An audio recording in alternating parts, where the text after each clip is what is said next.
The Israeli Defense Minister, Yoav Gallant, is talking about what happens after the war. Now, his plan may not be ideal, but the fact that he is actually talking about a post-war situation is a positive. And Antony Blinken's arrival tomorrow is another positive. One has to look at the positives. Now, anybody who's been looking at my channel will know that I take a dim view of Netanyahu's proactive invasion anyway, proactive ground offensive, while at the same time saying that I think Israel has a right to self-defense and condemning the Hamas terrorist strike on the October the 7th, and also condemning the fact that Hamas has not granted access to the Red Cross or the Red Crescent for the many hostages that it still retains in Gaza. The image that Gallant offers, the image that Yoav Gallant offers, is different to the image that the US paints for a post-war Gaza and Palestine. But nevertheless, there is room for some sort of agreement and arrangement.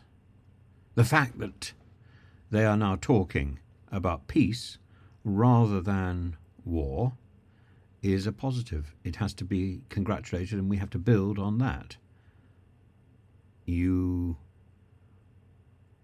play the hand that has been dealt, rather than the what if, rather than the desperate urge to push back history and reorder time. We are not Doctor Who.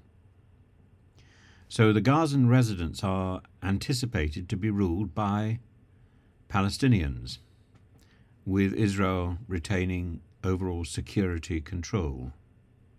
How that works in practice, I don't know, because Israel will want to continue to ferret around in the tunnels to locate the hostages and to smash what remains of the Hamas administration. I think there should be further entry points. I think there should be further gates opened between Gaza and Israel to demonstrate Israel's commitment to civilized behavior. This is now finally being talked about by Israel. Israeli officials have suggested further entry points from Israel may be allowed to open to enable aid to reach northern Gaza. That is a major achievement. And it should be encouraged. We should encourage what is good in the hope that what is bad will disappear.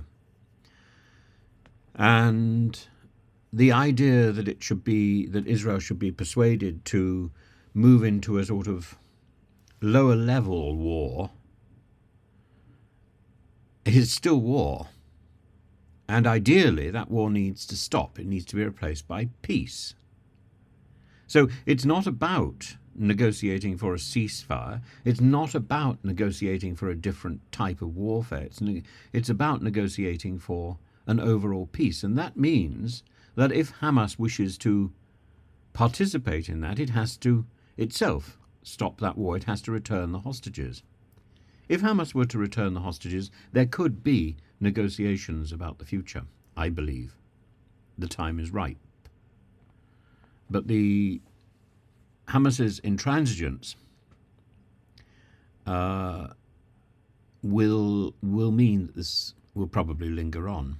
And at the same time, Israel's determination to continue a ground offensive will in turn foment more opposition, more resistance in the Gazan and Palestinian communities. So I don't think there's a great deal to celebrate, but there is something to celebrate.